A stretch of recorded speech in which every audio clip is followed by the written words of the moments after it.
ये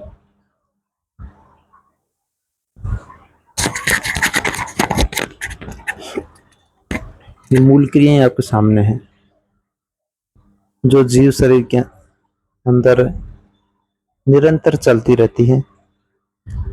जो जैसे पोषण है, पोषण एक प्रक्रिया है, श्वसन है, वहन है, जिसमें हमें ब्लड सर्कुलेटरी सिस्टम पढ़ेंगे, और पौधों में हम वेस्कुलर बंडल पढ़ेंगे, अर्थात श्वसन तंत्र पढ़ेंगे, जिसमें जाइलम और फ्लोएम का अध्ययन करेंगे।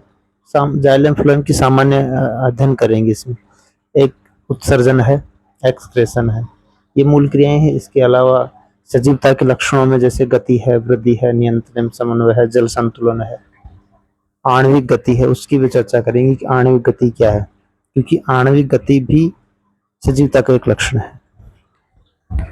आगे हम बात करें तो ये सभी जो मूल क्रियाएं हैं, ये मिलकर के क्या है, जैव प्रक्रिया है, जैव प्रक्रम है, लाइफ प्रोसेस है। और ये समस्त क्रियाएं ही जीव का क्या करती हैं, अनुरक्षण करती हैं। ये समस्त क्रियाएं ही क्या करती हैं, जीव का अनुरक्षण कार्य करती हैं। अब आपके लिए एक नया शब्द आ गया कि अनुरक्षण क्या है। किसी भी वस्तु, यहां वस्तु की जगह जीव लेंगे, किसी भी जीव को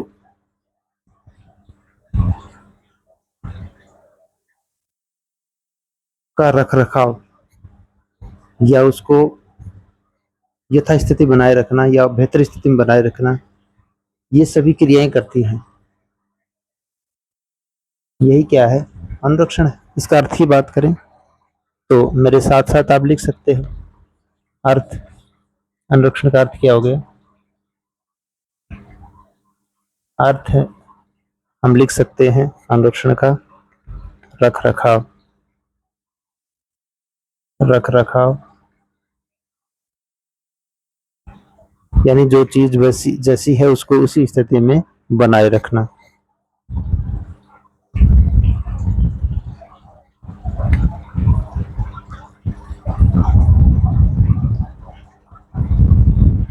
यानी जो चीज जैसी है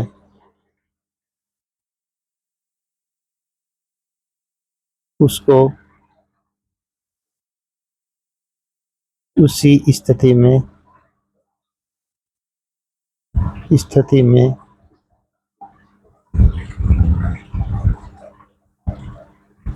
बनाए रखना। ये तो अर्थ हो गया, लिख लो साथ में, इसका अर्थ लिख दो।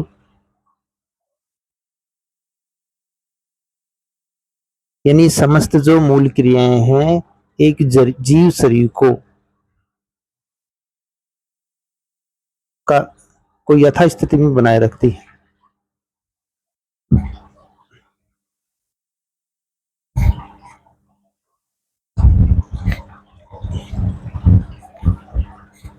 और ये लिख सकते हैं हम इसमें अनुरक्षण में, और ये भी लिख सकते हैं किसी वस्तु या प्रणाली, कोई भी प्रोसेस किसी वस्तु या प्रणाली की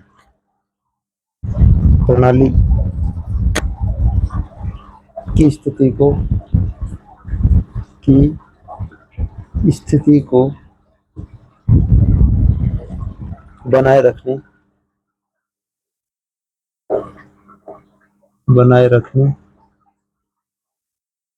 या बेहतर बनाए रखने के लिए किया गया कार्य, या सुधारने के लिए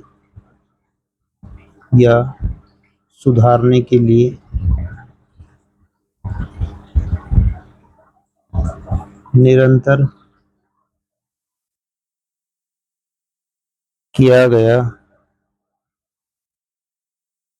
कार्य क्या कहलाएगा? अनुरक्षण कहलाएगा। अनुरक्षण समझ में आया? ये समस्त जो मूल क्रियाएं जो जीव शरीर में हमेशा होती रहती हैं, जैसे प्राणी सो रहा होता है तो भी ये क्रियाएं निरंतर चलती रहती हैं। पूरी समस्त क्रियाएं जय प्रक्रम कहलाती हैं। और ये समस्त क्रियाएं ही ये मूल क्रियाएं ही उस जीव का क्या करती हैं? अनुरक्षण करती हैं। अनुरक्षण अर्थ आपके सामने है। अच्छा, तो क्या लिख सकते हैं?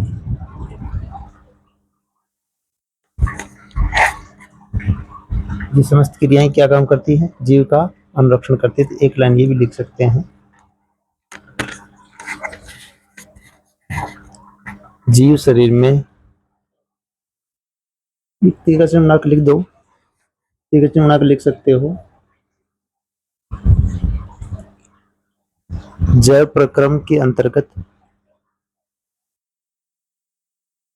होने वाली समस्त मूल क्रियाएं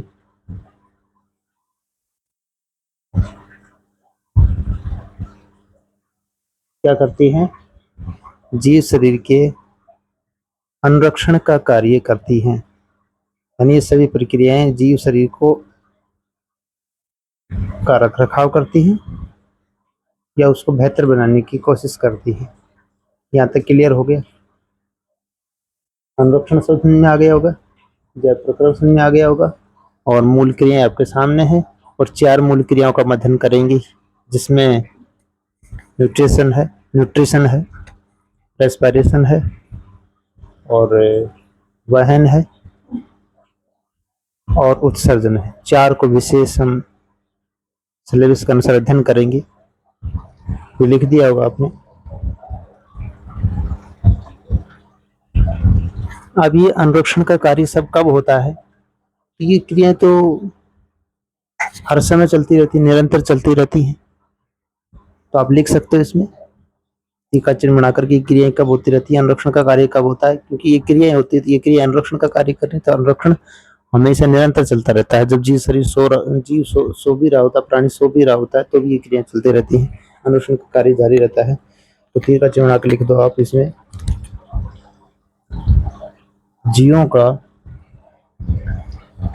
अनुरक्षण कार्य, जीवों का अनुरक्षण कार्य, जीवों का अनुरक्षण कार्य हर समय, जीवों का अनुरक्षण कार्य हर समय या निरंतर चलता रहता है, या निरंतर चलता रहता है।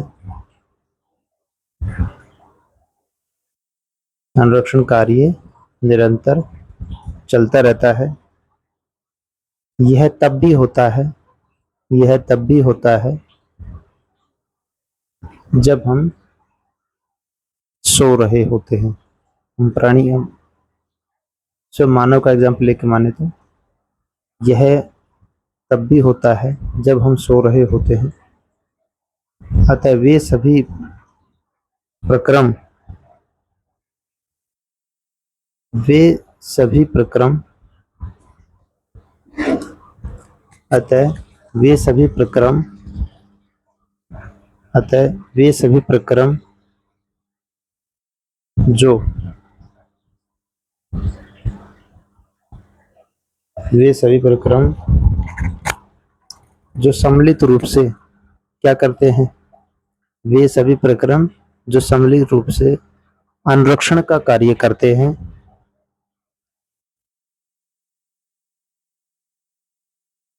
क्या कहलाते हैं?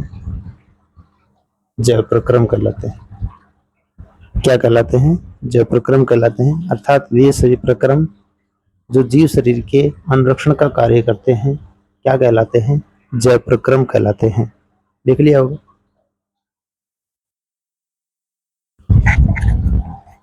आगे हम देखें इसमें,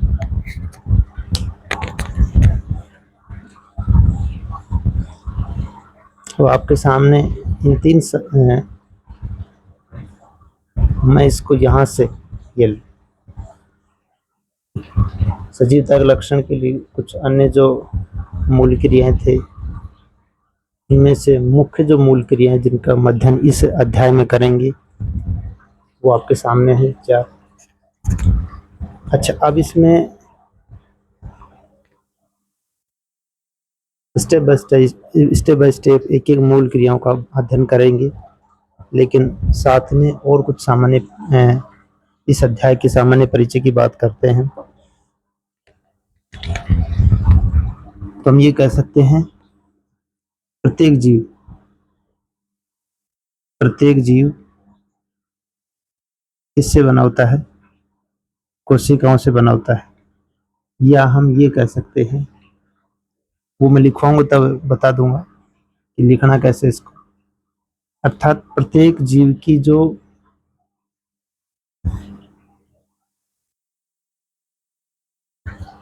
प्रत्येक जीव का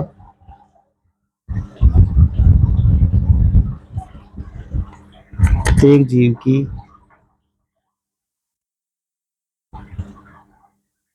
सुव्यवस्थित प्रत्येक जीव की सुव्यवस्थित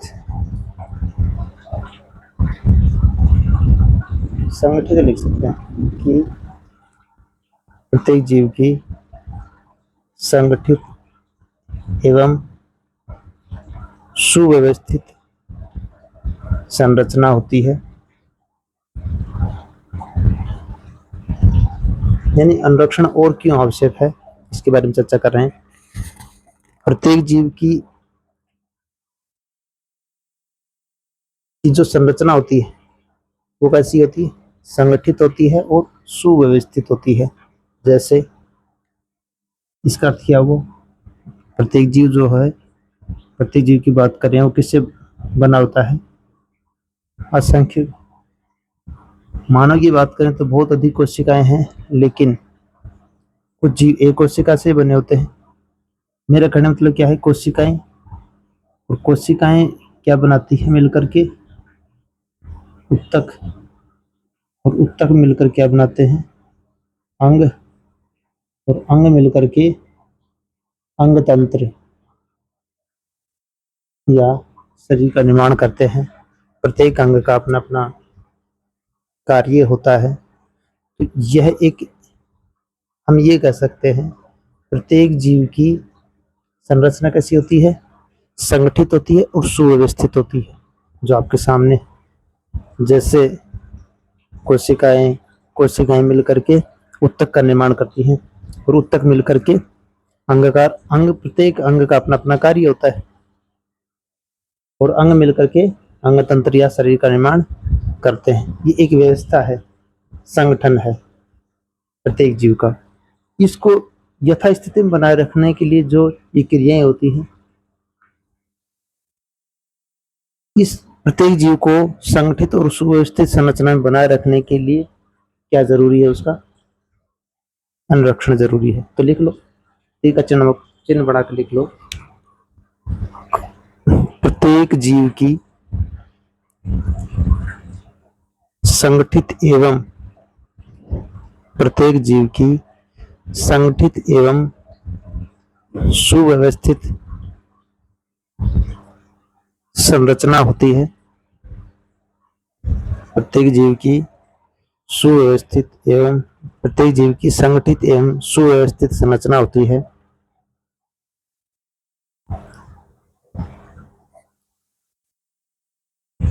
जैसे सभी जीव कोशिकाओं से सभी जीव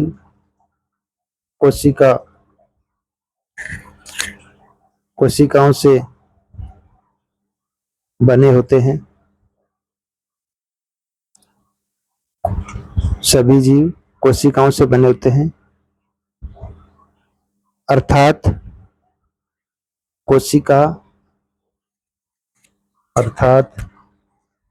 कोशिका सजीवों की संरचनात्मक एवं क्रियात्मक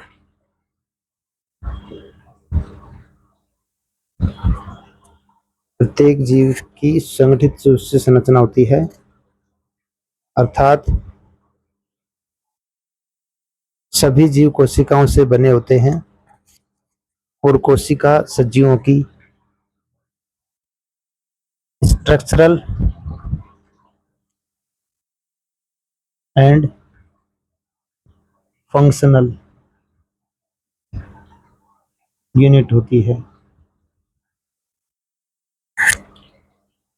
कोशिका सजीवों की संरचनात्मक एवं क्रियात्मक इकाई होती है। आगे फिर लिख सकते हैं इसमें, कोशिकाएं मिलकर किसका निर्माण करती हैं? लिख दो, कोशिकाएं मिलकर उत्तक, कोशिकाएं मिलकर उत्तक, उत्तक मिलकर अंगों का निर्माण करते हैं, उत्तक मिलकर अंगों का निर्माण करते हैं। प्रत्येक अंग का अपना अपना कार्य होता है और अंग मिलकर अंग तंत्र या शरीर का निर्माण करते हैं। अंग तंत्र या शरीर का निर्माण करते हैं।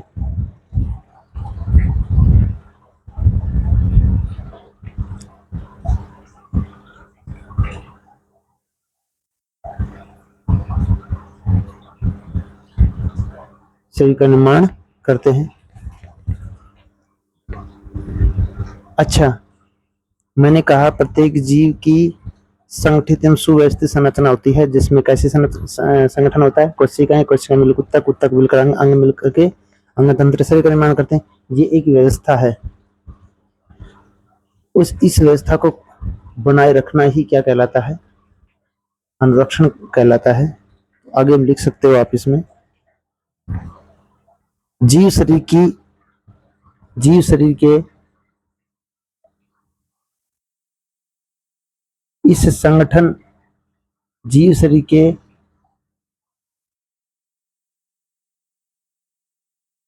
इस संगठन एवं सुव्यवस्थित संरचना को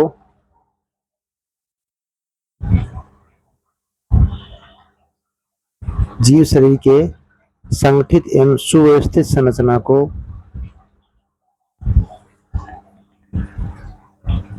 विघटित संरचना को विघटित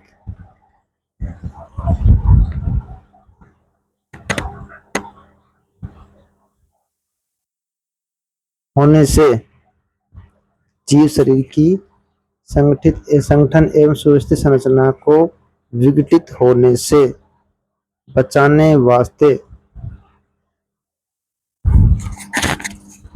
विघटित होने से बचाने वास्ते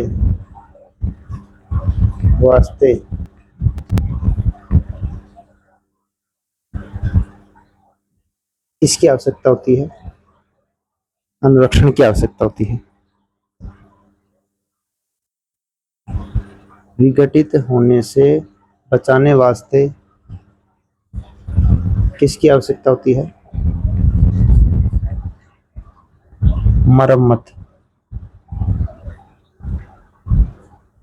मरम्मत एवं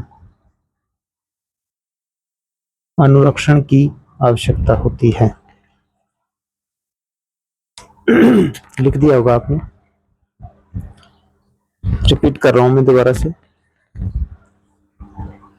ये मूल क्रिया आपके सामने, ये समस्त मूल क्रिया मिलकर के क्या बना रही है? जड़ प्रक्रम बना रही है। और जीव शरीर को यथास्थिति में बनाए रखने के लिए उसके संगठन और सुव्यवस्थित संरचना को बनाए रखने के लिए ये समस्त क्रियाएं निरंतर चल रही हैं, जो किसका काम, जो जीव शरीर को यथास्थिति में बनाए रखती हैं, वो क्या है? अनुरक्षण है। अर्थात हम यूं कह सकते हैं, प्रत्येक जीव की संगठित एवं सुव्यवस्थित संरचना होती है। कैसे होती है? प्रत्येक जीव कोशिका से बना होता है, एक सिस्टम हो गया। कोशिका मिलकर उत्तक बनाती है, उत्तक मिलकर अंग, अंग मिलकर अंग तंत्र का निर्माण, ये एक संगठन हो गया फिक्स। अब इस संगठन को विघटित होने से बचाने के लिए किसकी जरूरत पड़ती है? मरम्मत एवं संरक्षण की आवश्यकता पड़ती है। अब आपसे कोई प्रश्न पूछ ले, बोर्ड एग्जाम पूछ सकता है कि जीव शरीर के संगठन और उसकी संरचना को बनाए रखने के लिए किसकी आवश्यकता पड़ती है? तो क्या कह देंगे आप? मरम्मत एवं अनुरक्षण की आवश्यकता होती है।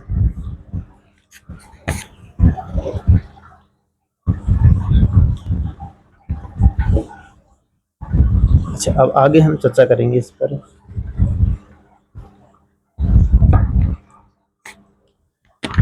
हम जीव किसको कह सकते हैं?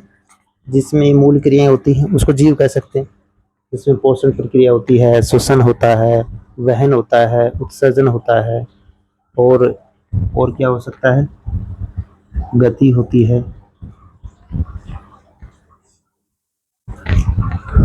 ये मूल क्रियाएं, भाई सजीव उसी को तो कहेंगे जिसमें ये क्रियाएं हो रही हैं। लेकिन हम ये भी कह सकते हैं उसमें एक और क्या कह सकते हैं, ये तो सिलेबस आपके पाठ में थी, लेकिन एक मूल क्रिया ये भी तो है कि सजीव क्या करते हैं? गति करते हैं। सजीव क्या करते हैं? गति करते हैं। भाई आप सजीव निर्जीव मंत्र करेंगे तो हम ये कह सकते हैं सजीव पोषण करते हैं, निर्जीव पोषण नहीं करते हैं। सजीव शोषण करते हैं, निर्जीव शोषण नहीं करते हैं। सजीव में वहन का काम चलता है, जैसे ब्लड सर्कुलेटरी सिस्टम हो गया, ये है, लेकिन निर्जीव में ऐसा कुछ नहीं होता। उसी प्रकार हम बात करें सजीव उत्सर्जन करते हैं, निर्जीव उत्सर्जन नहीं करते। वैसे ही हम कह सकते हैं सजीव गति करते हैं, निर्जीव गति नहीं करते हैं। सजीव गति करते हैं, निर्जीव गति नहीं करते हैं। अब जैसे यही एक प्रश्न बनेगा आपके सिलेबस में गति पर। अब जैसे प्राणी की बात करें तो प्राणी जो गति करते हैं वो तो दिखती है, लेकिन क्या पौधे गति करते हैं? पौधे गति आपको चलते थोड़ी दिखते हैं पौधे, लेकिन फिर भी उनमें गतियां होती हैं। अर्थात गति एक गति है जो आपको दिखती नहीं है, जिसको हम कहते हैं आणविक गति। ये एक जीव का लाक्षणिक गुण है। आणविक गति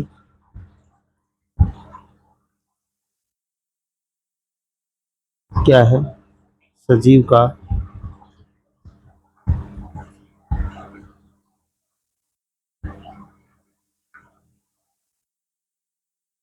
लाक्षणिक गुण है।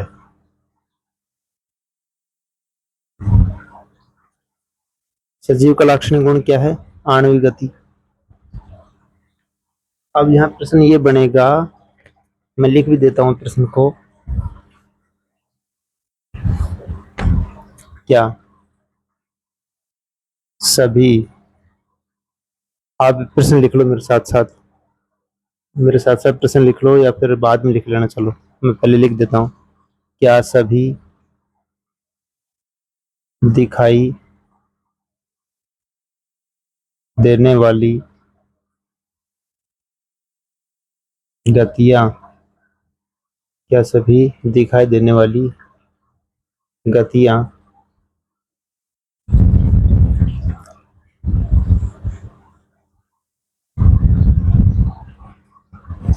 दिखाई देने वाली गतियां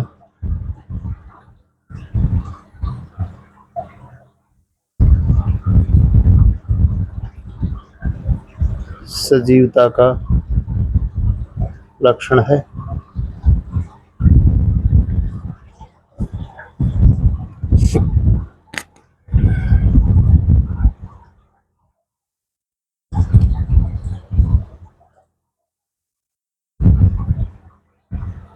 ये प्रश्न यूं है, आपके सिलेबस के अनुसार बोल रहा हूं। आंखों से दिखाई देने वाली गति जीवन को परिभाषित के लक्षण पर्याप्त है। क्या सभी आंखों से, क्या सभी आँखों से, वो तो वही बात है, आँखों से तो क्या सभी दिखाई देने वाली गतियाँ जीवन के परिभाषित लक्षण के लिए सजीवता के लिए सजीवता के लिए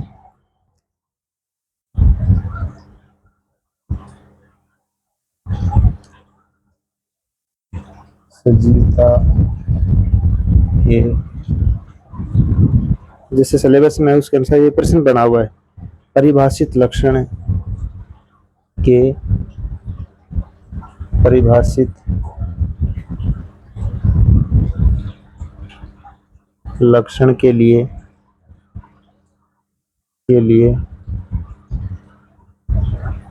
पर्याप्त है। ये प्रश्न हो गया। मैंने कहा सजीव निर्जीव की बात करें तो सजीवों का एक लक्षण है कि सजीव गति करते हैं, निर्जीव गति नहीं करते हैं। अब कुछ गतियां ऐसी होती हैं जो दिखाई नहीं देती हैं, जैसे आणविक गति की बात करें। अब यहाँ प्रश्न है कि क्या सभी दिखाई देने वाली गतियां सजीवता के परिभाषित लक्षण के लिए पर्याप्त हैं।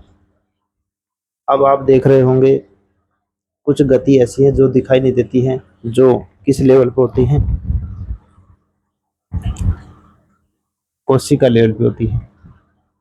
कोशिका में, प्रत्येक सजीव कोशिका में, प्रत्येक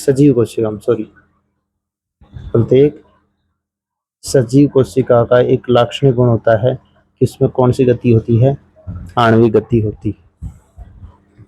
जीव में गति होती है, लेकिन कुछ गति ऐसी होती है, क्या सभी दिखाई देने वाली गतियां सजीवता के लक्षण के लिए पर्याप्त हैं। इसको समझने के लिए हम देख रहे हैं कि एक प्रत्येक कोशिका के अंदर वो कोशिका भी कौन सी है, सजीव कोशिका। सजीव कोशिका में कौन सी गति होती है, आणविक गति होती है, और ये सजीवता का लक्षण है। जिसमें आणविक गति होती है वो तो सजीव है, और जिसमें आणविक गति नहीं होती है वो निर्जीव है। एक एग्जांपल लेते हैं, जैसे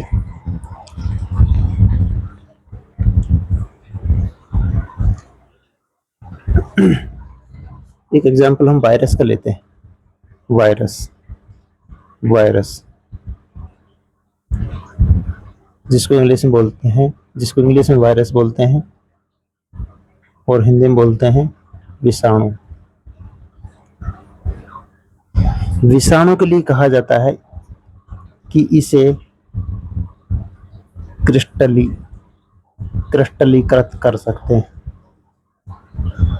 वायरस को क्या कर सकते हैं, क्रिस्टलीकृत कर सकते हैं। इसका मतलब यह हो गया कि हम वायरस को किसी स्वतंत्र अवस्था में, किस अवस्था में, स्वतंत्र अवस्था में क्रिस्टलीकृत कर सकते हैं, अर्थात डिब्बे में बंद करके रख सकते हैं। वायरस को जब स्वतंत्र होता है, यानी जीव शरीर से बाहर होता है, तो उसको हम क्या कर सकते हैं, क्रिस्टलीकृत कर सकते हैं, अर्थात उसको कहाँ रख सकते हैं, डिब्बे में बंद करके रख सकते हैं।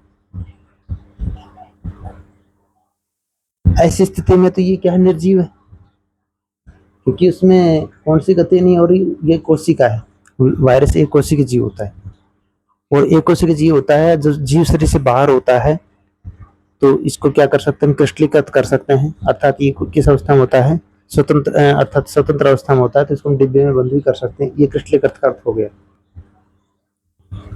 लेकिन वही वायरस कोशिका जब कहाँ आ जाती है, जब वही वायरस कोशिका स्वतंत्र न रह करके जब किस में आ जाती है, जीव में आ जाती है, तो उसमें क्या होता है, वायरस जो कोशिका है उसमें कौन सी गति होती है, जीव शरीर के अंदर उसमें कौन सी गति होती है, आणविक गति होती है। अर्थात जब वो वायरस किसी जीव शरीर में आता है, तो उस जीव शरीर में वायरस का क्या होता है, गुणन भी होता है, अर्थात सजीवता के लक्षण प्रकट हो जाते हैं। अर्थात उसके अंदर इस तरह से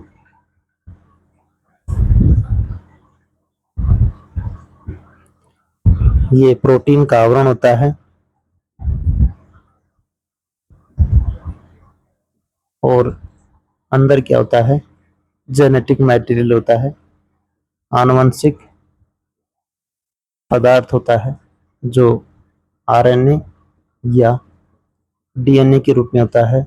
जब जीव शरीर के संपर्क में जब यह स्वतंत्र होता है तब तो क्या होता है, ये जीव नहीं होता है, क्योंकि इसको डिब्बे में बंद कर रख सकते हैं। अर्थात स्वतंत्र अवस्था में तो ये क्या होता है, वायरस स्वतंत्र अवस्था में क्या होता है, निर्जीव होता है। स्वतंत्र अवस्था में तो क्या होता है, निर्जीव होता है।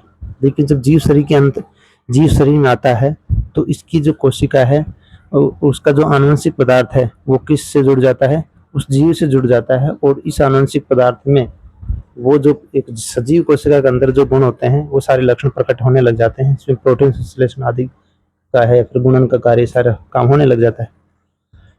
अर्थात जब वायरस जीव शरीर में आता है तो कौन सी गति होती है, उसमें आणविक गति है। लेकिन जब स्वतंत्र अवस्था में था तो क्या उसमें आणविक गति थी, नहीं थी।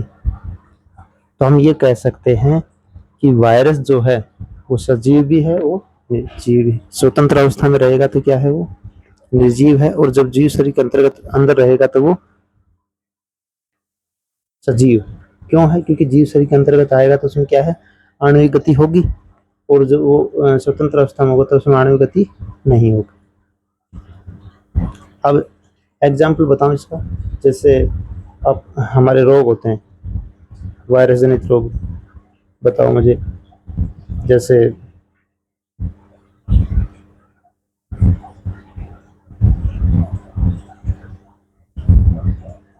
को रोग का नाम बता दो, वायरस जनित रोग।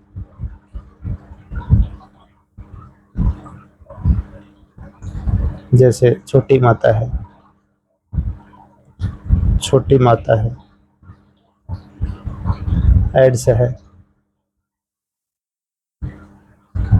एड्स है, एड्स रोग है, ये भी वायरस का रोग है। डेंगू है, ये कैसे रोग हैं, ये वायरस जनित रोग हैं।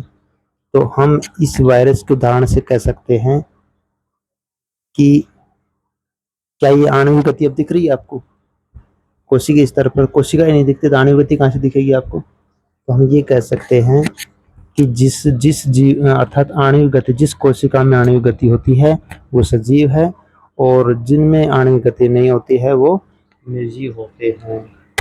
तो हम इसका अब एक प्रश्न लिख दो, ये प्रश्न लिख दो, क्या सभी दिखाई देने वाली गतियां, अब प्रश्न लिखो, क्या सभी दिखाई देने वाली गतियां सजीवता को के परिभाषित लक्षण के लिए पर्याप्त हैं। सजीवता के परिभाषित लक्षण के लिए पर्याप्त हैं।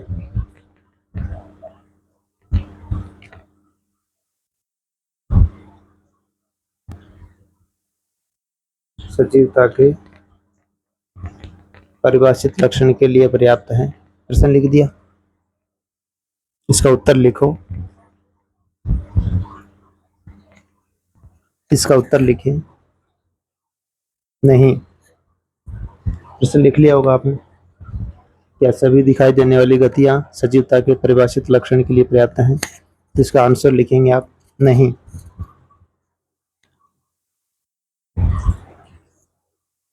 आगे लिखो इसमें,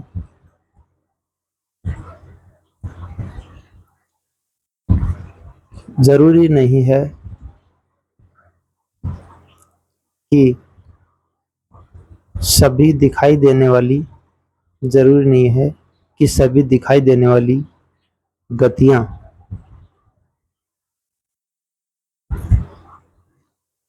सभी दिखाई देने वाली गतियां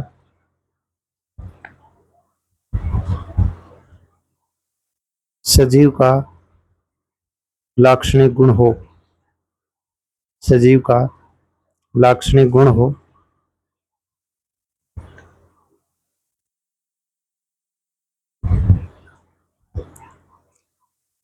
सभी दिखाई देने वाली गतियां सजीव का लाक्षणिक गुण हो।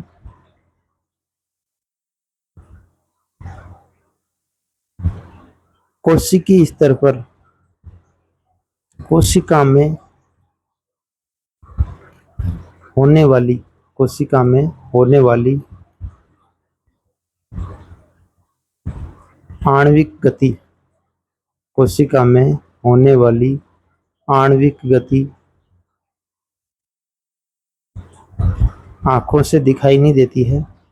कोशिका में होने वाली आणविक गति आंखों से दिखाई नहीं देती है।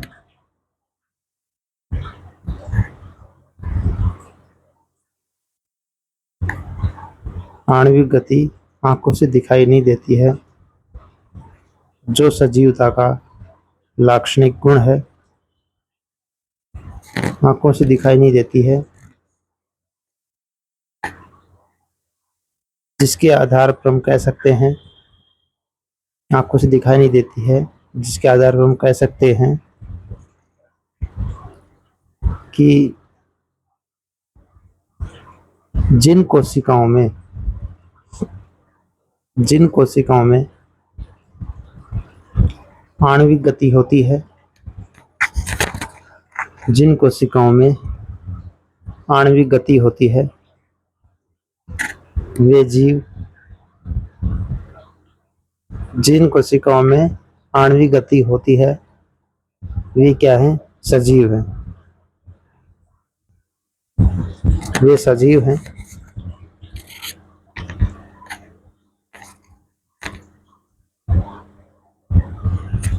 जैसे अभी आणविक गति का एक उदाहरण देता हूं, मैं बता दूं आपको। जैसे ये कोशिका है, ये इसका केंद्रक है, ये इसका डीएनए है, ये ईआर है, एंडोप्लाज्मिक रेटिकुलम है, ये राइबोसोम है। अब कोशिका के अंदर प्रोटीन संश्लेषण होता है। क्या होता है? प्रोटीन संश्लेषण होता है। तो प्रोटीन संश्लेषण क्या होता है? पहले डीएनए से क्या बनता है? डीएनए बनता है। डीएनए से क्या बनता है? डीएनए। फिर डीएनए बन गया, यानी डीएनए का प्रतिकृतिकरण हो गया। फिर डीएनए से बनेगा आरएनए। ये अंदर हो रहा है सारा काम। डीएनए से डीएनए बनेगा और डीएनए से क्या बनेगा? आरएनए। और आरएनए भी कौन सा आरएनए बनेगा? एमआरएनए। और एमआरएनए ये जो छिद्र होते हैं इसमें, उनसे बाहर आएंगे एमआरएनए कोडोन के रूप में। और ये कोडोन कहाँ जाएगा? राइबोसोम पर जाएगा। और राइबोसोम वह तवे की तरह है, जहाँ रोटियां बनती है, वैसे ही राइबोसोम पर क्या बनेगी? इस एमआरएनए से, कोडोन से प्रोटीन बनती है। क्या बनती है? प्रोटीन बनती है, जिसको क्या कहते हैं? प्रोटीन संश्लेषण कहते हैं। तो ये अणु जो डीएनए से डीएनए बन रहे हैं, डीएनए से आरएनए बन रहे हैं, आरएनए के अणु बाहर आ रहे हैं और ये यहाँ राइबोसोम पे आ रहे हैं, राइबोसोम पर प्रोटीन संश्लेषण होता है। ये गतियां जो हो रही हैं, ये कैसी गतियां हैं? आणविक गति। तो लास्ट में आपने क्या लिखा है?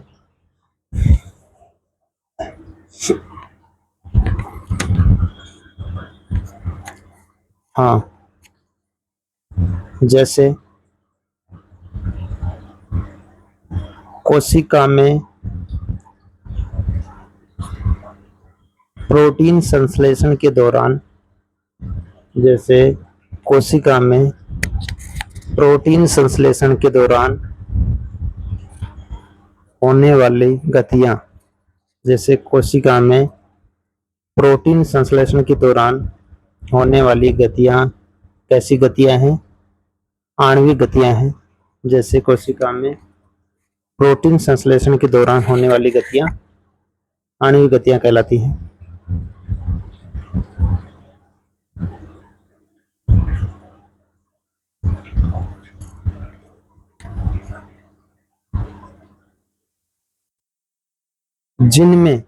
जिन कोशिकाओं में या जिनमें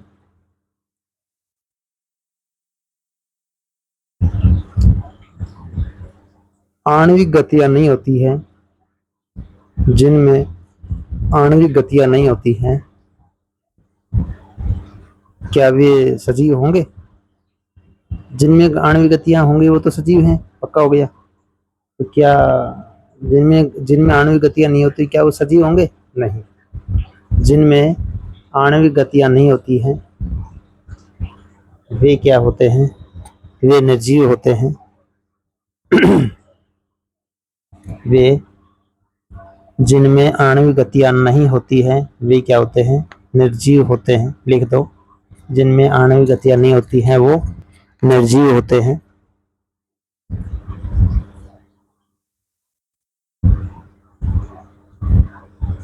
फिर नीचे तीर का चिन्ह बना के लिख दो, इसके ऊपर एक एग्जाम्पल लेंगे हम जो आपके सिलेबस में है, इस पाठ के अंदर है। जैसे वायरस कितना कोशिका का है? एक कोशिकी। वायरस कैसा है? एक कोशिकीय जीव है, अर्थात इसको हम कह सकते हैं यूनिसेलुलर। वायरस नीचे लिखो, जैसे वायरस यानी विषाणु। वायरस एक कोशिकीय जीव है। वायरस एक कोशिकीय जीव है जिसे स्वतंत्र अवस्था में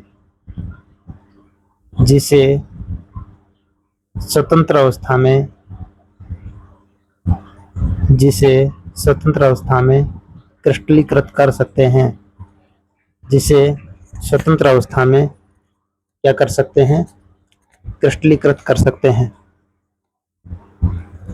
अर्थात डिब्बे में बंद करके रख सकते हैं।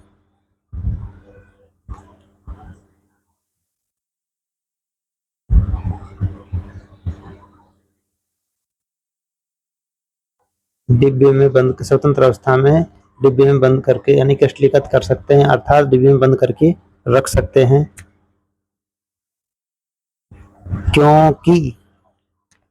क्योंकि वायरस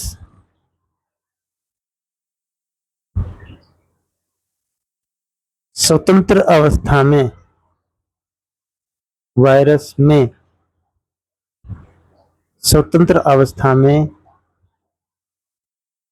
क्या नहीं होती? वायरस में स्वतंत्र अवस्था में आणविक गति नहीं होती है। वायरस स्वतंत्र अवस्था में निर्जीव होता है क्योंकि स्वतंत्र अवस्था में आणविक गति नहीं होती। स्वतंत्र अवस्था में आणविक गति नहीं होती। अतः वायरस स्वतंत्र अवस्था में निर्जीव होता है। निर्जीव क्यों हुआ? अतः वायरस स्वतंत्र अवस्था में निर्जीव होता है। निर्जीव क्यों होगा? क्योंकि स्वतंत्र अवस्था में क्या नहीं होगी? इसमें आणविक गति नहीं होगी। लेकिन जब वायरस किसी जीव शरीर के संपर्क में आता है, लेकिन जब वायरस किसी जीव शरीर में होता है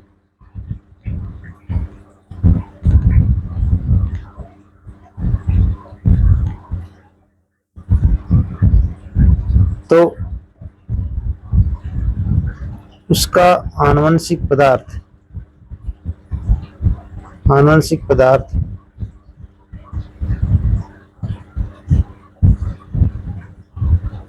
में द्विगुणन की क्रिया होती है। जब वायरस किसी जीव शरीर में होता है तो उसके आनुवंशिक पदार्थ में द्विगुणन की क्रिया होती है, अर्थात जब वायरस जीव शरीर में होता है तो उसमें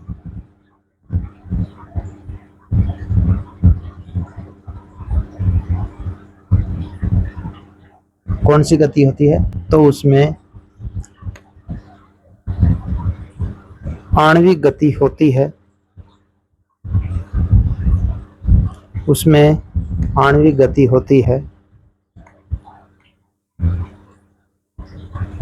और वह सजीवता के लक्षण प्रकट करता है।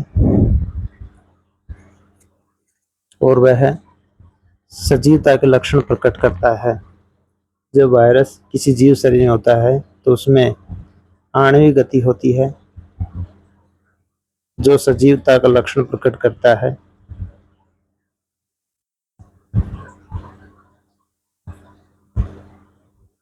अतः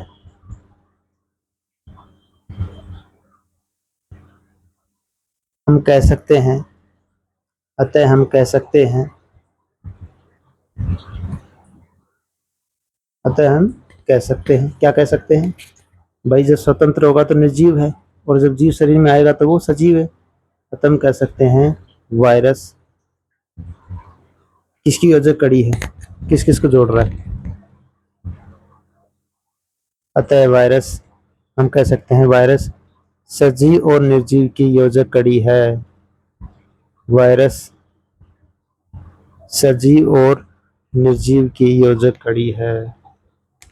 अतः वायरस सजीव और निर्जीव की योजक कड़ी है।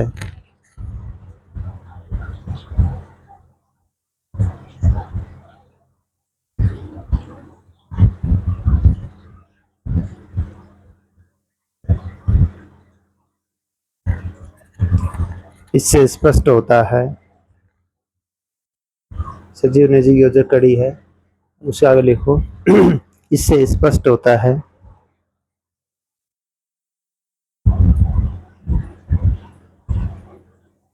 इससे स्पष्ट होता है कि केवल आंखों से दिखाई देने वाली गति, केवल, ये आंखों लिख लेना इसमें, केवल आंखों से दिखाई देने वाली गति जीवन के परिभाषित लक्षण के लिए पर्याप्त नहीं है। जीवन के परिभाषित लक्षण के लिए पर्याप्त नहीं है। आंखों से दिखाई देने वाली गति जीवन के परिभाषित लक्षण के लिए पर्याप्त नहीं है। इसमें आपसे ये प्रश्न पूछ सकता है कि स्वतंत्र अवस्था में वायरस क्या सजीव होता है, तो आप कहेंगे क्योंकि स्वतंत्र अवस्था में वो उसमें आणविक गति नहीं होती तो निर्जीव होगा, और जीव के शरीर के संपर्क में आने पर वायरस क्या होता है, सजीव होता है। तो हम ये कह सकते हैं कि आणविक गतियाँ जो दिखाई नहीं देती हैं कोशिका में, जिन कोशिका में आणविक गति होती है वो सजीव होती है, जिनमें नहीं होती वो निर्जीव होते हैं।